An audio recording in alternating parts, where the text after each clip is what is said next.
Hello, everyone, and welcome to another live session at Persian Power BI User Group. My name is Bayed. I'm the organizer of this show, and today we have a great guest, Chris Webb, with us, a principal program manager from Microsoft. Hey, Chris, how are you today? Good, thank you. Good to be here. Thank you. Thanks for accepting my invitation. It's a long time. I'm waiting to have you at our user group. I know you have a very busy calendar, but it's great today. Finally, you're here and very great topic, Copilot in Power BI, and we will deep dive into that one. So today we will focus on the Copilot for Power BI. We won't go through the Fabric and Copilot for Fabric because we have that one there as well. Yeah, that's good. That's good. Yep. So just for the people watching us live, you can raise your questions in the chat. I will keep my eyes on there, and then between your presentation, if there is a good time, I will raise those questions. Otherwise, at the end of the session, we will have a 5 to 10 minutes Q&A. Without further ado, let me add your presentation here, and over to you, Chris. Cool. Thank you very much. Yeah, so I'm Chris. I work at Microsoft on the Fabric Customer Advisory team, and I love Power BI, and Copilot is the most exciting thing happening in Copilot in Power BI at the moment. We've got about an hour. There is way more content here than I can handle in an hour. So hopefully we will be able to cover just about everything. I will leave some time for questions in the end, and maybe we can try and take some during the session. So let's get going. We will talk about what Power BI Copilot does, because there's lots and lots of Power BI Copilots. We can talk about how you enable it, how much it costs, what can it do, what can't it do, how to tune it, loads and loads of different things. But number one thing to do is, what is Copilot? What's Power BI Copilot? Because let's face it, there are lots and lots and lots and lots and lots of Copilots everywhere. And sometimes it's a little bit confusing to understand, well, what are we talking about with Copilot and Power BI? So first thing to say, if you're familiar with Microsoft 365 Copilot, we're not talking about that. Now, in the future, hopefully you will be able to consume data from Power BI through Microsoft 365 Copilot, but we're not going to look at any of those things today. You're also probably aware of Fabric. Power BI is part of Fabric. The thing I always say is that Power BI is to Fabric as Excel is to Office. So Fabric and Power BI are very closely related. But in Fabric, you've got data science, data engineering, data warehouse, and so on. And all of these things have got Copilots as well. We are not going to be talking about any of those Copilots. We're only going to be talking about Power BI Copilot. But there is tons of stuff in Power BI Copilot. It can help write DAX, it can author descriptions, you can ask questions about your data, loads and loads of different things. We will be spending the most time talking about the thing that people are most interested in, which is asking questions about your data. Now, before we carry on, it is really important to understand what the point of Copilot in Power BI is. And some people might say, well, this looks like a fun toy, but it's not really for me. I don't think that's true. I personally find quite a lot of useful things about Power BI Copilot. And even if you are the best Power BI developer in the world, I don't think anybody knows everything about Power BI, I think there is still something to learn. Now, we'll start with the obvious stuff. What's the aim of Power BI Copilot? Well, one of them is to make it easier for everybody to analyze data and make it easier for everybody to analyze data faster.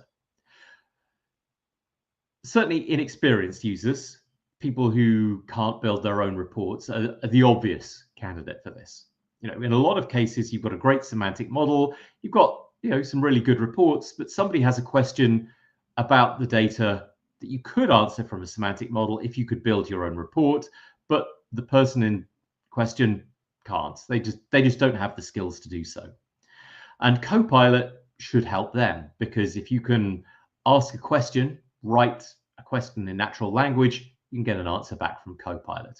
And the classic example of this is that big boss who likes to ask questions, but they're too busy to learn things like Power BI. But I would also say that there are things that experienced users will appreciate. Everybody looking at a report might miss some important trends or insights. And certainly people who are developers building Power BI reports, especially people who are building semantic models and people who are writing DAX, they're going to find that Power BI Copilot is also really, really useful for them, something that really helps their productivity. If you don't believe me, we've got some demos to show that in a moment. Most importantly, though, I think everybody at work today in any company has got some annoying manager somewhere who says generative AI is going to change the world. You've seen all of those emails from CEOs going around talking about how generative AI is going to make everybody redundant and mean that companies run themselves. If you're under pressure to do stuff with generative AI and you're a Power BI person, well, guess what? You'll be able to say, hey, annoying manager, I'm going to be able to do generative AI inside Power BI with Copilot. Look at these amazing demos that I've got. And you'll definitely get a huge bonus at the end of the year for being so forward thinking with your technology. Those of you who've been around in the world of Power BI, though, will hear all of this and say, but Power BI has always had natural language querying of data. That's what Q&A did. How is Copilot different or better than Q&A? I think the most important thing to say is that Copilot is better than Q&A. It gives better quality results. Q&A has been around a long time, but being honest, not many people used Q&A. I think Q&A works okay, but if we go back to that example of inexperienced users asking questions, the problem with Q&A is that to get a good result out, you had to know how to ask the right questions.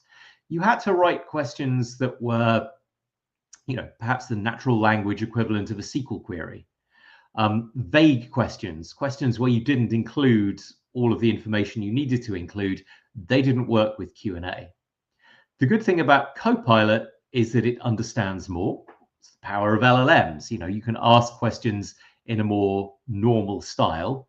And if you don't always include all of the information you want, well, guess what? It will say, hey, I didn't understand that. Can you be more specific? So you can have more of a conversation with your data. So Q&A is still around. Q&A is not going to go away. And indeed, in a lot of places, Copilot builds on top of some of the things that you could do to tune Q&A. So they're not mutually exclusive, but if we can get Copilot, Copilot is better. The long answer, and perhaps the more technical answer, is that Q&A needs capacity. Power BI Copilot needs capacity. Q&A doesn't. Q&A you could works with pro licenses alone. Copilot needs capacity. The good news is that Copilot is from this week onwards available, well, this week or nowish onwards, available with every size fabric capacity from an F2 onwards. So it is going to be a lot cheaper than it has been in the past, where you only used to be able to use it with an F64 and above. But you still are going to need to pay for a capacity to use Copilot. Another thing you will see, and this might well be evident from some of the demos that I do, Copilot doesn't give consistent results. You can enter the same prompt over and over again and get slightly different results. But that's how LLMs work. You've got to be aware of that. A lot of people get very frustrated when they're testing Copilot by saying, well, I'm testing it, it keeps giving me different results. Well, that's generative AI for you. There's not much you can do about it. You'll also find that Copilot is exposed in a number of different places, more places perhaps than Q&A was. Q&A was exposed through a visual, through the kind of main Power BI pages. Copilot can be exposed through a sidebar, through visuals, in the future, even more places. So Copilot is going to be absolutely everywhere soon. Sorry, Chris, before we go to this one, a quick question, some questions about the previous one. So Yeah. in the other words, the Q&A is totally different than the Copilot, because the Copilot, there is a LLM behind the scene working on that, top of that, but the Q&A is on local, some other type of model to answering those questions. But the other question people ask in the chat is there any difference between the Copilot in Power BI service and Power BI desktop, or no? Both of them are same model. They are both the same. And if you use Copilot and Power BI desktop, you have to be connected to a workspace that is on a premium capacity in order to be able to consume, the CUs that Copilot needs there. Yeah, and as you said, if you ask a question few different times from the Copilot, maybe you get different answers, and that's a normal, that normal things Exactly. we expect from the LLM. Yeah. Yes, okay. exactly. And the key thing to remember is, are they the right answers, not whether it's a consistent answer. Oh, okay. Yeah. So Thank you. how do you get started with Copilot? First of all, like I said, you need a capacity. It can be an F2 or P1 or larger. You can't use a trial, and Copilot isn't available in all regions yet. But assuming you're okay with all of that and you've got a capacity, the next thing you need to do is turn on some tenant switches. And let's have a look at what these tenant switches are. So first of all, here I am in my demo Power BI tenant, and I've gone to the admin portal and I'm on tenant settings. And what I've done is I've searched for all of the tenant settings that contain the name Copilot. And you can see that there are a couple of different options here, settings here. So the first one that you need to be aware of is this one that is users can use Copilot and other features powered by Azure OpenAI. Now, I've got this enabled. When you enable it, you can enable it for everybody in your tenant, or just for specific user groups, or everybody except certain user groups. And this is the important setting that turns Copilot and other Fabric settings on and off. So this is the number one thing you need to do. But there is another tenant setting that you need to be aware of. This is very relevant. The second setting is very relevant for me in the UK with UK customers. It is also relevant for people in Australia, people for basically anywhere in the world outside the EU and the US. Because Copilot, or the infrastructure needed by Copilot, is only available in certain data centers in Azure, namely in France and in the US. So for me, if I was a user in the UK or a customer in the UK, or if I was a customer in Australia, I would need to agree to some of my data to be sent to either the US or France for processing. And that's what this second tenant setting allows. This tenant setting says that I am okay with my data being sent to either France or the US if I'm outside those regions. So if you've got a tenant in the UK, you do have to enable this tenant setting as well. And again, you can enable it for everybody or just for specific security groups and so on. And that's something happening now for those two locations. Is there any future to have some more location in the world? Yes, absolutely. Now, obviously, this isn't an ideal situation. We want to be able to remove all the barriers to everybody using Copilot. But at the same time, you can probably imagine that there is a lot of pressure in Azure for to make the hardware available for generative AI to as many people as possible. So there are limits in place, and this is the kind of a temporary situation we're in at the moment. But this should change it in the future, because this is this is a big blocker for some organizations. We'll be honest. Yeah. Now, you will also notice that for these tenant level settings, there are some extra checkboxes here. Capacity admins can enable and disable. Now, for this setting, capacity admins can enable and disable. You can check the box. So that means that capacity admins can turn that on and off themselves. For the main Copilot switch, there's a checkbox, but it's already checked and it's grayed out. What this means is that even if you, as a Power BI administrator, have turned this setting off, capacity admins can turn it on. And if I go to the capacity settings section of the admin portal and I choose a capacity and I go to delegated tenant settings, you will see that this setting also appears at the capacity level, and capacity admins can turn this on and off as well. So this is something to be aware of, even if you're a tenant admin. If you have capacity admins as well, capacity admins can override your selection and turn Copilot on and off as well. So those are the two important settings that you need to be aware of. There are some other Copilot related settings. You don't need to worry about this if you're only ever using Power BI Copilot.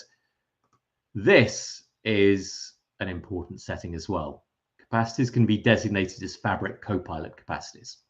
So as I mentioned earlier, if you're going to use Power BI Copilot, you need to have access to a capacity, an F2 or bigger, or a P1 or bigger. A lot of people who are enabling Copilot are worried about the load it will put on their capacity. We'll talk about how much Copilot costs in a moment. But if you are worried about that, it is possible to create a new capacity and designate it as a Fabric Copilot capacity.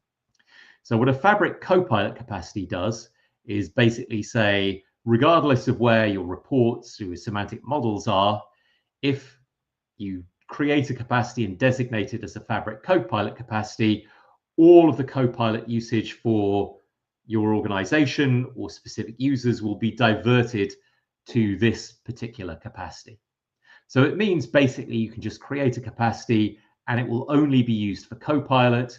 And if everybody goes mad with Copilot and that capacity gets overloaded, it won't affect your other reports or semantic models or anything else.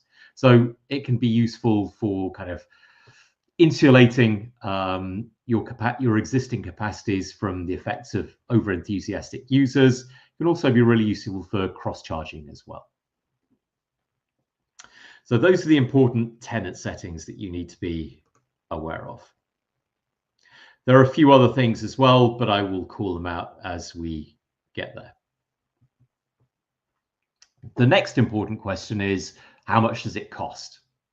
Yeah, people are very, very worried that Copilot is going to be expensive and how they pay for it. Well, the most important thing to understand is that there is no separate licensing or charging for Copilot. If you've got a Fabric capacity or a premium capacity, you will be able to use Copilot. And every time somebody enters a prompt in Copilot, that will be converted to CUs, capacity units, and it will consume capacity units on your capacity just like anything else you do in Power BI or Fabric. So somebody opens a report, runs a bunch of DAX queries, that consumes capacity units on your capacity. Somebody refreshes a semantic model, that uses capacity units. Somebody enters a prompt into Copilot, it's exactly the same. The good thing about Copilot usage is that it's classed as background usage, which means that every time somebody enters a prompt, it doesn't create a spike in usage. It gets smoothed over 24 hours. So you've got, I think, another layer of insulation from perhaps, all of those enthusiastic end users you've got who open up reports at 9 o'clock on a Monday morning and start entering prompts. Now, how much of your capacity is Copilot likely to use? Well, it depends. And again, it's the same as a Power BI report or a semantic model. How much CUs get used when you refresh your semantic model or you run a report depends a lot on the design of your semantic model and the design of your report. How many CUs your prompts use, well, that depends on the design of your semantic model, what you're asking in the prompt, how many users you've got, how many, a number of other different things. The only thing that I can recommend is that you should test and see what the impact of Copilot is on your capacity and what capacity usage looks like. But generally speaking, I can say it's not that bad. You're not going to get overloaded as soon as you turn on Copilot. Definitely something you need to monitor, but then you need to monitor all usage on a capacity. All right, let's get going with the technical stuff. We'll get down to some demos. But wait, first of all, if you just go ahead and turn on Copilot and start entering prompts, you will probably be disappointed with the results. Because Copilot isn't magic. It doesn't just work. You need to take care. You need to have designed your models in a way that Copilot will work well with. That's the bad news. The good news is if you have followed all of the best practices for Power BI semantic models and reports, then Copilot will work pretty well. But you just have to make sure you followed all of the best practices. So I'm going to start to do some demos now, and I will demonstrate what I mean by best practices by having a look at the semantic model that I'll be using for my demos. So here we are in Power BI Desktop. I have a very simple semantic model here. It is a star schema. So number one thing, we all know that star schemas are very important for Power BI. Guess what? If you want to get the best results out of Copilot, you should have modeled your data as a star schema. But I've got an orders facts table, and the scenario here is that I run a farm. So you come to my farm and you buy fruit from my farm. There are employees who work on my farm who pick the fruit. There are products, which are the fruit that they pick, and there are customers who buy the products. And this orders fact table has one row for every order line that I've got. And if we have a look here, I've got a customer dimension table, I've got employee dimension table, a product dimension table, and I have an orders fact table. So nice and clean. You will also notice that I have hidden the columns that I don't want people to see. Foreign key, primary key columns. These are columns that I would never expect to see in a Power BI report, so I've hidden them.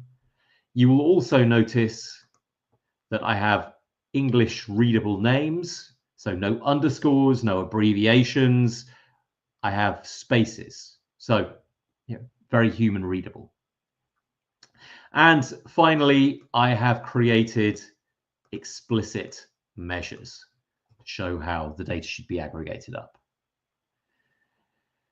These are all things, like I said, that are very, very important for Copilot. A good rule is, if you think about building a semantic model, but then you think, wow, I've got to give this semantic model to other people to build reports in Power BI Desktop or build pivot tables in Excel, what do I need to do to make it easy for other people to build reports on top of my semantic model? Those are exactly the things that Copilot will need as well. So think about designing a nice, clean, human-readable semantic model with all of the things hidden that you don't want end users to see, with all of your explicit measures created, and guess what? Copilot will work pretty well on top of it.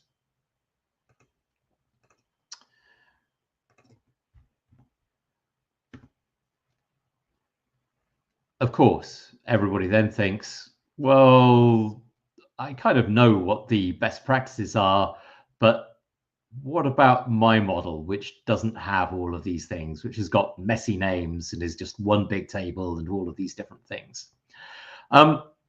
We are working on some features that will hopefully try to improve life for you. But honestly, if you've got bad modeling and bad names, there's no getting away from it. You are going to get bad results from Copilot. So you may want to consider building completely new, clean, nicely modeled semantic models if you want to use Copilot. There's no getting away from it, unfortunately. Is there any future for the Copilot to ask it to improve the model quality or run the best practices and tell us where are the issues or not? Because I know it's Copilot, it's not Pilot, but is there any future for that to count it for doing these type of things? Yep, absolutely. These are all things we're looking at because we know they're important. Best practices analyzer has been around for a long, long time, and we've already got a very long, mature list of best practices we want people to follow. So we do certainly want to make it easier for people to understand when they're doing things in Power BI that won't work well with Copilot. But honestly, you can't get away from it. If your model is a mess, you're going to have to probably build a new model if you're going to get good results from Copilot. Yeah, perfect. Thank you. Right, time to do our first set of demos, our first look at Power BI Copilot. And actually what I'm going to do is I'm going to show you probably the Copilot, the Power BI Copilot that people don't really think about, but which I think is perhaps the coolest, most useful bit of Power BI Copilot. And also, I think for anybody here who goes to user groups, people who are quite hardcore Power BI developers, this is where you're probably going to get the most value, because Copilot is available in DAX Query View. Let's go to my semantic model. So you're probably aware that with DAX Query View, I can write a DAX query and get a result. So I could say evaluate customer, run a query, and do that. DAX Query View has got a lot of cool features. I could add measures here and get them added to the model. But we've got Copilot. So what are the kind of things that we can do here with DAX Query View in Copilot? Well, I can get Copilot to write not only DAX queries, but also generate some measures. So to get Copilot, I've either got to click the Copilot button here or click the Copilot button here. This is the first time you're using it. You will get prompted to nominate a workspace in the Power BI service, like I said, which is on a premium or fabric capacity, because every time you use Copilot here, it's still going to use CUs from your capacity. But if I click on the Copilot button here, I get a little prompt, and I'm going to say, suggest some new measures and write a DAX query to show the results. So we hit the button here. It's going to go away and think about it.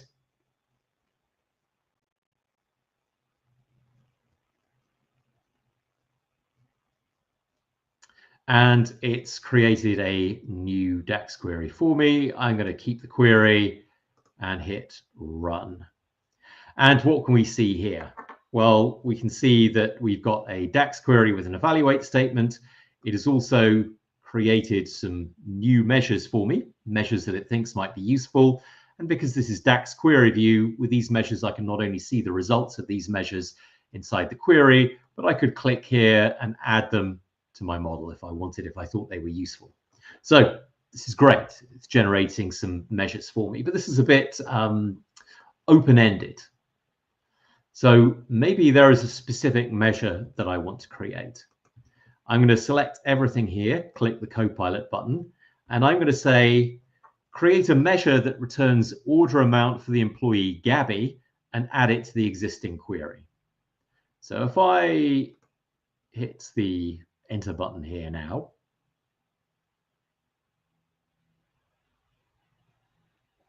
it's going to create a new version of the query. We can see the old version versus the new version. You will see that on the top here, it's created a new measure for me, and it's also added it to the DAX query here. So if I keep this query and click run, you can see that it's added this new measure, order amount Gabby. And guess what? There we are. There's my new measure. And it's quite a classic DAX measure using calculate and filtering on the employee name column of the employee dimension. Now, built this DAX query for me. I can select everything here, click the Copilot button. Maybe I don't know what's going on in this query. I can click explain this DAX query to find out exactly what it does. And it will actually generate some text explaining all of these measures, what it does, and what the evaluate statement does as well, which I think is pretty cool. And maybe the last thing that I'm going to do is, if we have a look at this new measure that it created, you can see, yeah, like I said, it's a fairly standard measure using calculate, filtering on employee name. But, you know, I know a little bit of DAX, and maybe I'm thinking, should I be using the keep filters function here? What does the keep filters function even do? Well, let me ask this question. Where's my mouse pointer gone? Come back.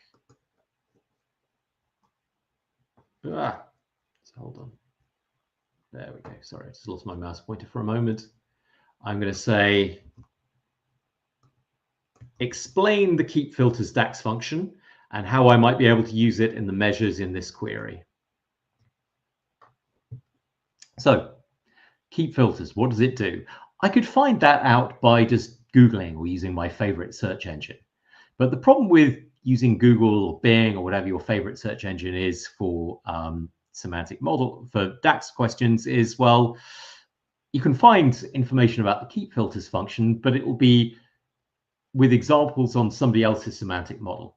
You know, what about my semantic model? How can I use it here? Well, in the response I got from Copilot here, it's not only explained what the keep filters function does. Like I said, I could get that from the documentation. It is also, and if I can get the scroll bar to work better.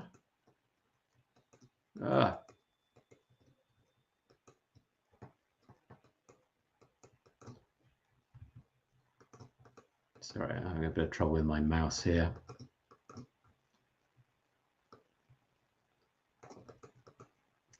You can see, or you will be able to see if I was able to scroll down, that it's actually created a measure using my semantic model. And if I was able to scroll down, you would be able to see that it's got an example explaining how to use it with my Gabby orders measure as well. Let me maybe see if there we go. That's fixed it. So it's created a version of my Gabby orders measure using keep filters. So this is really cool. It's better than Googling because it knows about your semantic model. And I know a lot of people are using ChatGPT as well. With ChatGPT, you would have to upload your semantic model definition and all kinds of extra information. You don't need to do that here, so it's much quicker and easier. And of course, with ChatGPT, you probably shouldn't be uploading your organization's most secret, sensitive data to ChatGPT. Guess what? With Copilot, we make all kinds of guarantees that your data remains private, that we at Microsoft don't use it to train our models. So it's all safe and secure. Yeah, I just want to ask this question, because many people, when you're talking about AI, especially the IT team, will say, there are some security issue there, especially as you said, when you share those things with something like OpenAI or ChatGPT, you're sharing that and they can use that to training the model. But the good thing about the Copilot is that's secure, because your data is in the Microsoft Data Center. You publish that, and that's one of the secure area to keep your data. So that Copilot would use that. But the question is, when you write that prompt, will that Copilot keep that in the storage or in the memory of that, that LLM or not? So I have to be very careful about what I say here, because this is a sensitive legal question. I suggest you have a look at the documentation. Okay. All of these questions are answered in the documentation. But we, as a general statement, and I don't want to keep, I'm a Microsoft person here, and I don't want to say anything that might get me in trouble, but as a general statement, Copilot is very secure. We take all of your data security concerns very seriously, and certainly Copilot is way more secure than any other service out there. No, that's great. Thank you. So that is DAX queries and calculations. So tons and tons of really cool, interesting things you can do there as a semantic model developer. But that's kind of not really what we're here for. What we really want to see is, chatting with your data. So in Power BI Desktop, I can use Copilot by clicking and opening the Copilot pane here. There we go. So I can chat with my data here. But more importantly, if I'm in the Power BI service, I can open a report, and this is basically the same semantic model and same report that I was showing earlier. And I can click on the Copilot pane here, and whether I'm a developer or an end user, I can then start to chat with my data and get insights from here. So what are the things that I can do here as an end user with Copilot? Well, first of all, I can get summaries of what's in the semantic model. And I could just say something like, summarize the model. So what's here in this semantic model? What can I find out about? And I get a nice overview, which is very similar to what I described earlier, talking about that there is tables for orders, product, employee, customer, and so on. And gives you some information about what's here, the kind of things that I could find out from this semantic model. So yeah, pretty useful, pretty interesting. But what I really want to be able to do is ask questions about the data inside this semantic model. And that's what we're going to look at now. But before we do that, let's understand exactly how Power BI Copilot answers questions, because this will help you understand a bit about how everything works. So when you are in that side pane that we've just seen and you ask Copilot a question, there is a decision tree like this one to help understand, or to help you understand how Copilot answers questions. So first of all, if you ask a question, it's a non-data question, which is like the one that I just said, summarize the contents of the model. A bit later, we will see, it creates content for pages and things. It will go down one route. But if you are asking questions about data, there are two possible ways that you can answer questions about data. First of all, it will try to answer questions based on the report that you're looking at. So that, we think, is going to be the most reliable way to get answers to the questions. So the first thing that Power BI Copilot will do is it'll look on the report, current page, all of the other pages of the report that you're looking at, and try and get answers for your question from there. If it can't get an answer to the question from the report you're looking at, it will go to the semantic model, and then it will just try and write a query to get the data that it needs directly from the semantic model. So bear that in mind.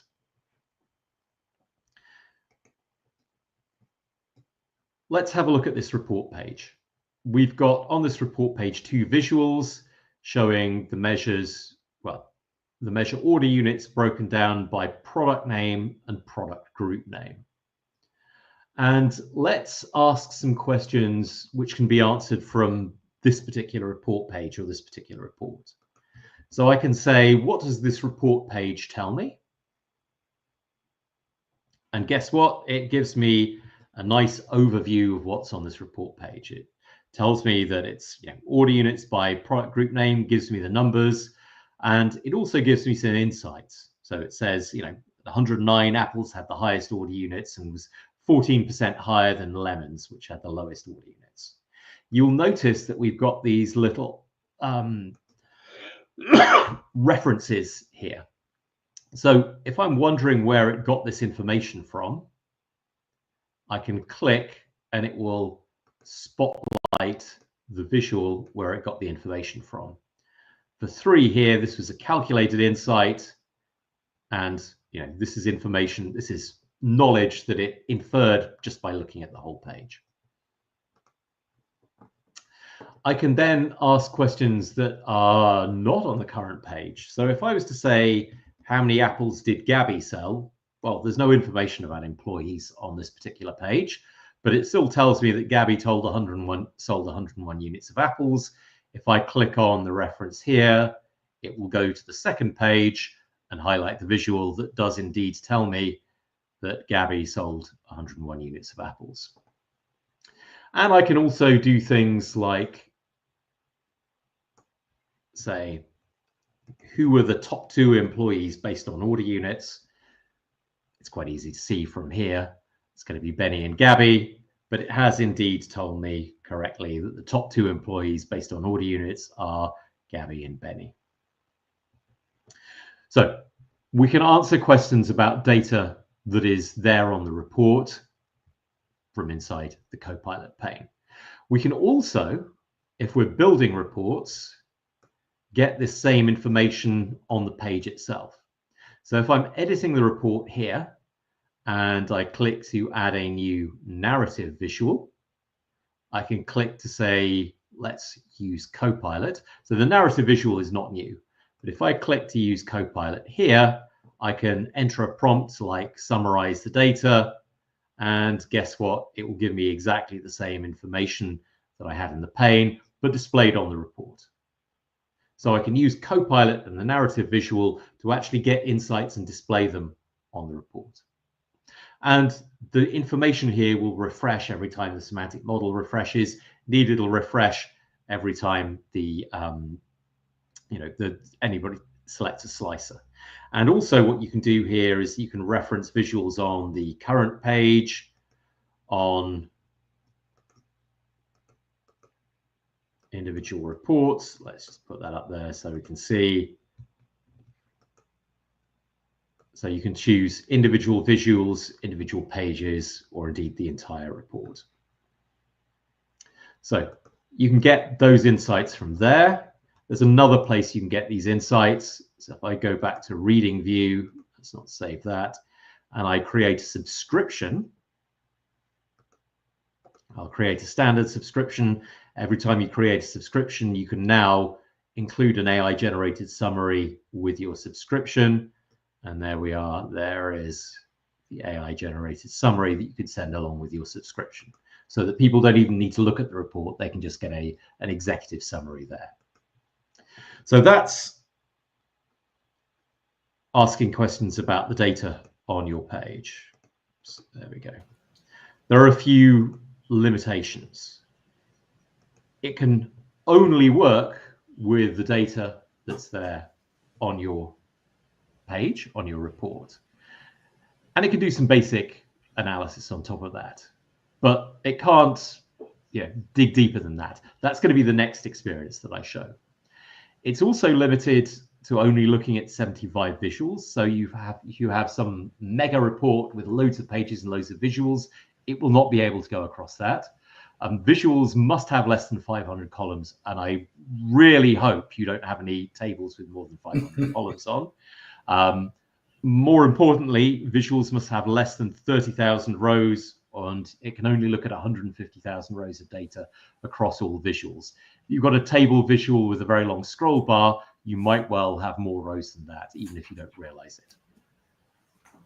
Just a quick one, Chris. Sorry for interruption. On top of these limitations you mentioned, does that if you ask a question and we have a custom visual there like DNF, does that work or no? Is there any limitation with the custom visuals or no? I think it should work because it will look at it won't look at the visual itself. It'll look at the DAX query used by the visual. Yeah. But if I'm honest, I haven't tested it with, certainly not with demo. No, okay, good. Thank you. Okay, so then the second thing is, well, what happens if the information we want isn't on the report page? Now, the easy way for me to demo this is to go to a report with a live connection back to that semantic model, but with absolutely no content on. So if I use the Copilot pane here, this makes it easy for me to demo. I know that there is no information on this current report, which means that I'm going to be using the second experience, this second feature of Power BI Copilot, which will generate queries directly against the semantic model. In order to use this, you have to have this preview pane, preview feature toggle turned on. But with that preview feature toggle turned on, I can say things like show order amount broken down by employee.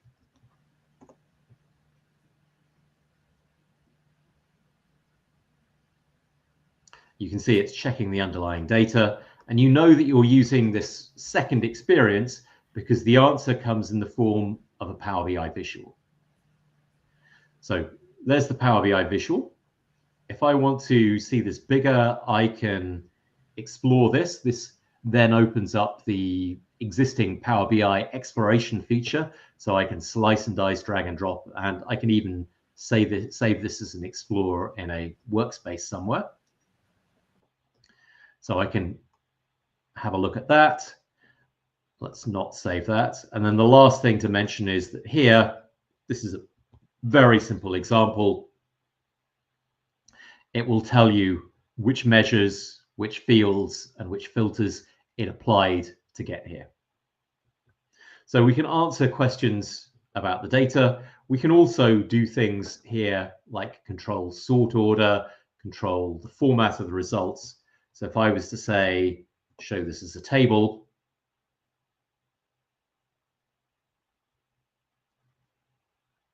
I can do that as well. Now, again, how you get good results from this depends on how good a quality model you've got. A nice clean semantic model is going to be very important. But what you will also want to do is in your semantic model, go to the modeling pane, go to Q&A setup, and set up synonyms and relationships. Synonyms are quite well known. Synonyms are basically alternative words for things. So for example, if I wanted to make sure that when somebody said number of orders, they wanted to get the order count measure, well, I can set up number of orders here as a synonym linked to this order count measure, and I will always use that order count measure. But there are other things that I can do here. Let's say I've got the question, who picked lemons?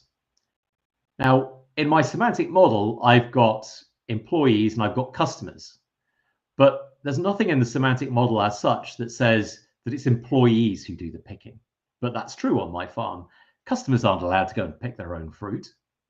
So I can tell the semantic model that it's the employees who do the picking by going to relationships and setting up a verb type relationship and say employee names pick products.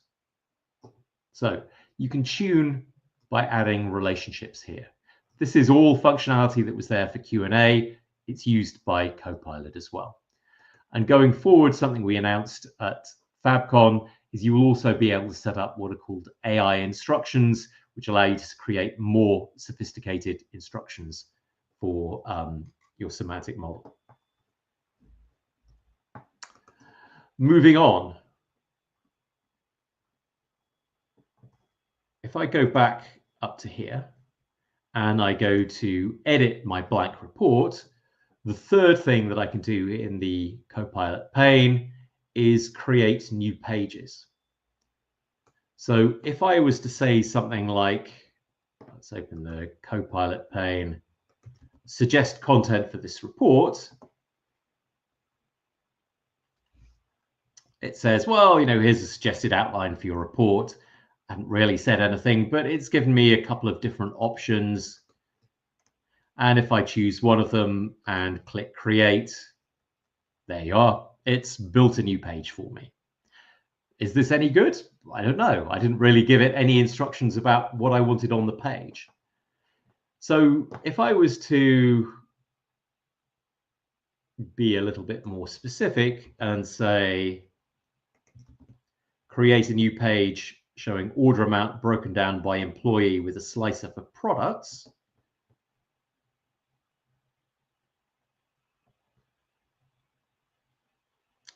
it's done that. It's created a new page called order amount by employee. There's the order amount measure. There it is broken down by employee. And there is my slicer for products. There we go. So it's done exactly what I wanted.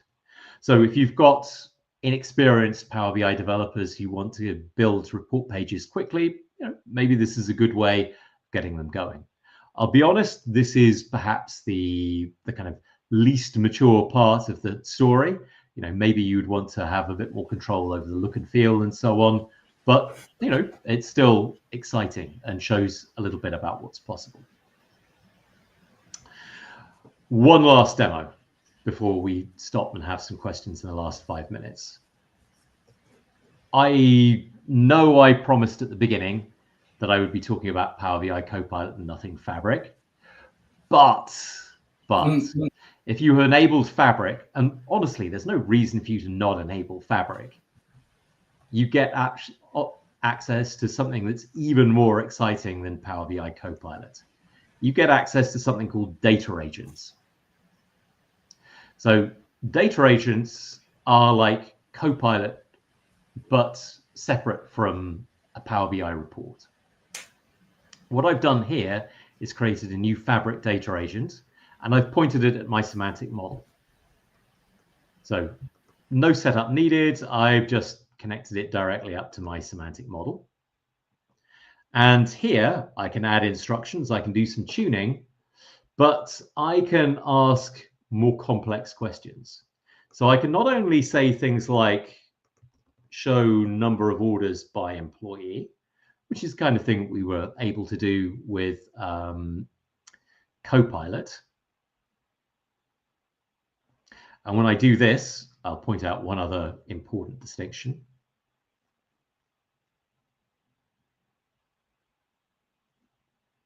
It'll come back in a moment.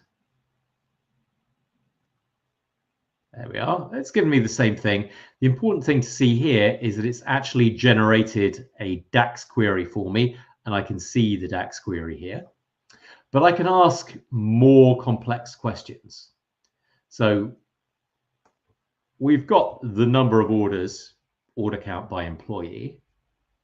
But let's also now say, for the employee who had the highest number of orders, show the breakdown of order amount by product.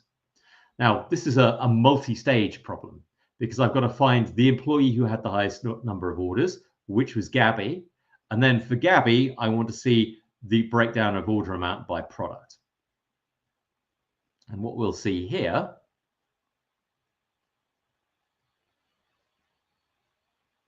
is that it says for the employee with the highest number of orders, Gabby, here is the breakdown of order amount by product. And it's a multi-step thing. So it's done as a single DAX query, which is the most efficient way of doing it. It's found the top one employee by order count, which is Gabby. And then for Gabby, give me product name broken down by order amount.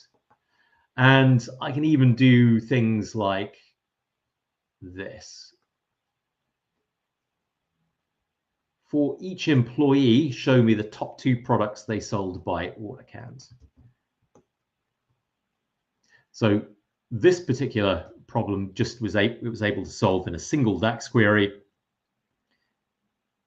This one, I'm expecting it to generate multiple DAX queries because this is a multi-stage problem.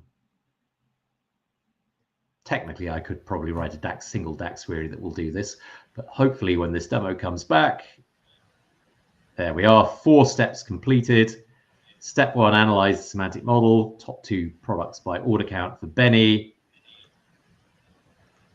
Top 2 order products by Lars, and so on. So it's had to generate 4 separate DAX queries to answer this question.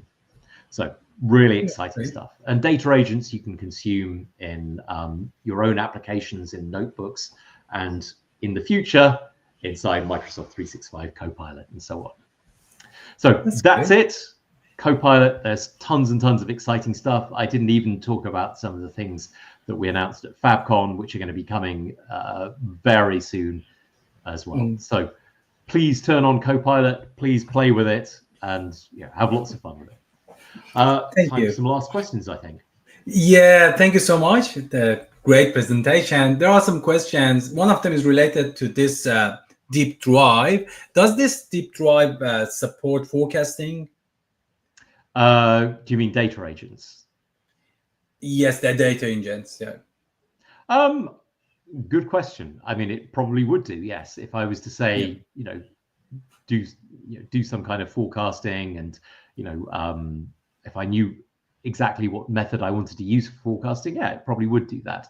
If I can generate a DAX query to do something, so maybe do some linear regression, which is absolutely possible in DAX, then yeah, I could do that. Yeah, that's great. The other thing is, if we define, one of the questions is, when we define those synonyms in the Power BI, then we can ask Copilot, and Copilot can find those synonyms. So yes, Copilot can read them. Okay, so there is nothing.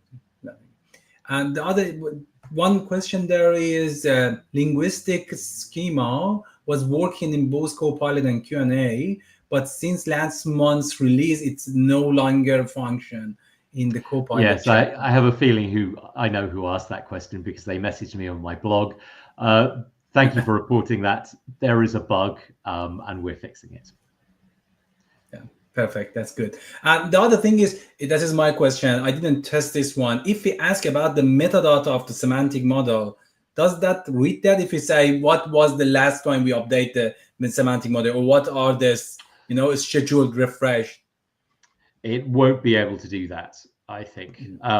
We can test it, but I'm pretty sure it won't be able to do that, because it won't be able to read the metadata. Let's have a look and see. Good question.